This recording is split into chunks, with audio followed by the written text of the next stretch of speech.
दो तरह के हार्मोन्स होते हैं, फैट बर्निंग हार्मोन और फैट स्टोरेज हार्मोन। ये जो छोटे छोटे 6 आपको दिखाई दे रहे हैं ये हैं फैट बर्निंग हार्मोन्स, और ये जो 3 बड़े बड़े दिखाई दे रहे हैं ये हैं फैट स्टोरेज हार्मोन। आप देख सकते हैं कि फैट स्टोरेज हार्मोन कितने ज़्यादा बड़े और शक्तिशाली हैं फैट बर्निंग हार्मोन से।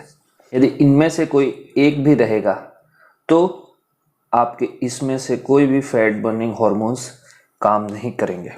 ये सारे हार्मोन्स किसी न किसी कार्य से ट्रिगर होते हैं, तो एक एक करके सारे हार्मोन्स देखते हैं और कैसे इन्हें ट्रिगर कर सकते हैं। मैं अजीत सिंह चौहान और आप देख रहे हैं लेजेंडरी लाइफ। सबसे पहले बात करेंगे इंसुलिन की। जब भी हम खाना खाते हैं इंसुलिन ट्रिगर हो जाता है, तो बॉडी में इंसुलिन को लो रखने के लिए क्या करना चाहिए?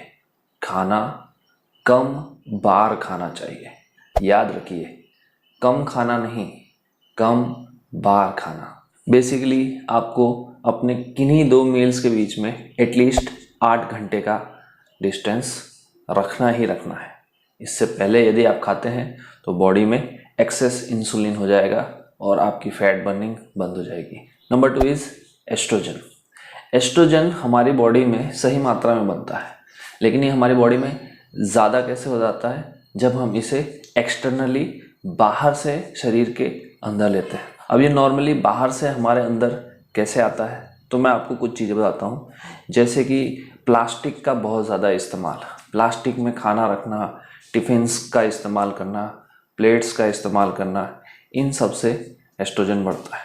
इंसेक्टिसाइड, पेस्टिसाइड और बहुत सारे अन्य फर्टिलाइज़र्स का इस्तेमाल करके खाने को उगाना, जो कि नॉर्मली और नेचुरली नहीं उग पाते। पैक्ड मिल्क जो ज़बरदस्ती गायों से निकाला जाता है वैक्यूम की मदद से। तो याद रखिए, आप सामने जाके दूध लेके आएँ या फिर दूध को टोटली अवॉइड कर दें।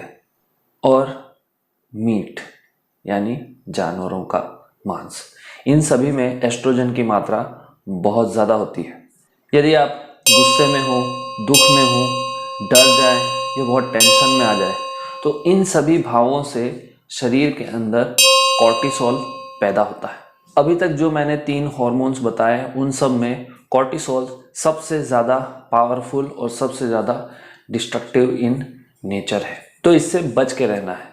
इससे कैसे बचे? बहुत ही सिंपल इलाज है। अपने आप को शांत रखने की कोशिश करें, इन भावों से दूर रहने की कोशिश करें। आप वही करें जिससे आपको खुशी मिलती है। यदि आपको जीवन में कभी तनाव महसूस हो तो आप योग का इस्तेमाल करें। योग करने से प्राण मजबूत और मन शांत होता है। कॉर्टिसोल इतना उपद्रवी है कि मैं आशा करता हूं कि आप इसका शिकार नहीं हुए होंगे। यदि आप कॉर्टिसोल से पीड़ित हैं, टेंशन, तनाव, दुख से आपके अंदर मोटापा आ गया है, तो आप पर्सनली मुझे कमेंट करके बता सकते हैं। मैं कोशिश करूंगा आपके सवालों के जवाब देने के। तो अब बात करते हैं सबसे बेहतरीन पार्ट की, जो कि है फैट बर्निंग हार्मोन। अब जितने भी लोग फैट बर्निंग में जा रहे हैं उनको ये पता ही होना चाहिए कि कौन कौन से फैट बर्निंग हार्मोन हैं और उन्हें कैसे ट्रिगर करते हैं। सबसे पहला है थायराइड, जिसे T3 हार्मोन भी बोलते हैं। ये आयोडीन से और सेलेनियम से एक्टिवेट होता है। तो यदि आप अपनी डाइट में आयोडीन युक्त नमक रखते हैं तो बहुत ही आसानी से आपका थायराइड हार्मोन काम करेगा। यदि आयोडीन लेने के बावजूद भी आपकी बॉडी में थायराइड की प्रॉब्लम हो रही है, मतलब थायराइड की कमी, T3 हार्मोन, तो आपको सेलेनियम का इस्तेमाल करना चाहिए, क्योंकि सेलेनियम की कमी से आयोडीन T3 हार्मोन में कन्वर्ट नहीं हो पा रहा है। दूसरा है ग्रोथ हार्मोन। ये हमारे पिट्यूटरी ग्लैंड में बनता है।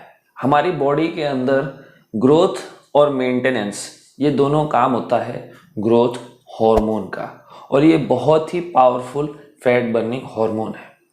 कॉर्टिसोल और इंसुलिन की प्रेजेंस में ये काम नहीं करता है, जिसका मतलब जब आप फास्टिंग कर रहे होते हैं, जब आप रात में सो रहे होते हैं, तब ये अपने आप ही प्रोड्यूस होता है। दूसरे 2 और तरीके हैं। जब आप हाई इंटेंसिटी इंटरवल ट्रेनिंग करेंगे जैसे जो मेरा स्किपिंग का प्रोग्राम है वो आप करते हैं, तो इन सारी कंडीशंस को जब पूरा करते हैं तो बॉडी में ऑप्टिमम ग्रोथ हार्मोन पैदा होता है जो आपके फैट बर्निंग में मददगार साबित होगा। Third is IGF, insulin like growth factor 1। अब ये हार्मोन सेम इंसुलिन जैसा ही काम करता है, बस इसका फंक्शन इंसुलिन से उल्टा होता है। इंसुलिन बॉडी में फैट स्टोर करता है और ये हार्मोन बॉडी के अंदर फैट बर्न करता है, लेकिन ये सिर्फ तभी काम करता है जब इंसुलिन नहीं होता है, और ये हार्मोन सिर्फ और सिर्फ आप तभी पैदा कर सकते हैं जब आप फास्टिंग कर रहे हो। फोर्थ इज ग्लूकागॉन, ये हार्मोन भी इंसुलिन के न होने पे ही काम करता है।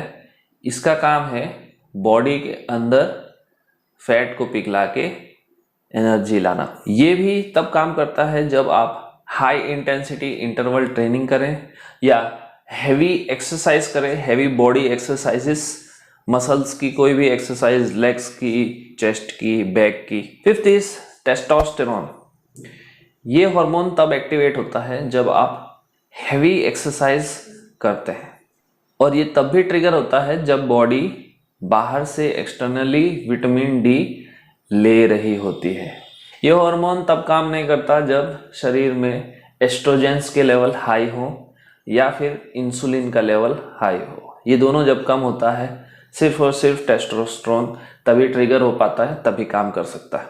ये हार्मोन बहुत ज़्यादा इफेक्टिव है यदि आप बॉडी बिल्डिंग कर रहे हैं तो यदि आप एक्सरसाइज करते हैं तो उससे ही आपके टेस्टोस्टेरोन्स बन जाते हैं और आपकी बॉडी को रिकवर करने में, उसकी स्ट्रेंथ बनाए रखने में, बोन्स की डेंसिटी बनाए रखने में, मसल्स को कड़क बनाए रखने में और फ्लेक्सिबल बनाए रखने में इसका बहुत बड़ा हाथ है। और लास्ट फैट बर्निंग हार्मोन है एड्रेनलिन। ये सिर्फ तब एक्टिवेट होता है जब आप हाई इंटेंसिटी इंटरवल ट्रेनिंग करते हैं। इसमें आप स्किपिंग को ले सकते हैं, बट नॉर्मली जो एथलीट्स होते हैं जो फास्ट भागते हैं या फिर ऐसी कोई चीज़ करते हैं जिससे डर लगे, दिल की धड़कनें तेज़ हो जाए, तब एड्रेनलिन एक्टिवेट होता है। और बॉडी के अंदर यदि स्ट्रेस है तो एड्रेनलिन एक्टिवेट नहीं हो सकता है। तो दोस्तों, ये थे 6 फैट बर्निंग हॉर्मोन्स जो आपने आज देखे।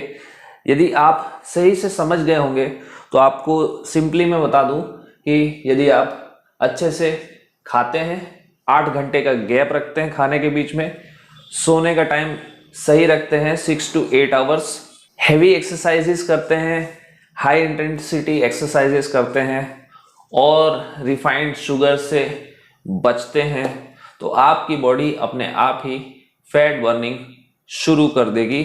आप जल्दी ही अच्छे शरीर के मालिक हो जाएंगे। यदि आप नहीं समझ पाए हैं कि इस वीडियो में मैं क्या कहना चाहता हूं, तो ये 6 फैट बर्निंग हॉर्मोन्स को लेके जो आपकी दिनचर्या होनी चाहिए वो कैसी होनी चाहिए वो दिखाया है मैंने इस वीडियो में, तो उसे जरूर देखें। मैं अजीत सिंह चौहान और मैं ये आशा करता हूं कि आपकी लाइफ लेजेंडरी हो जाए।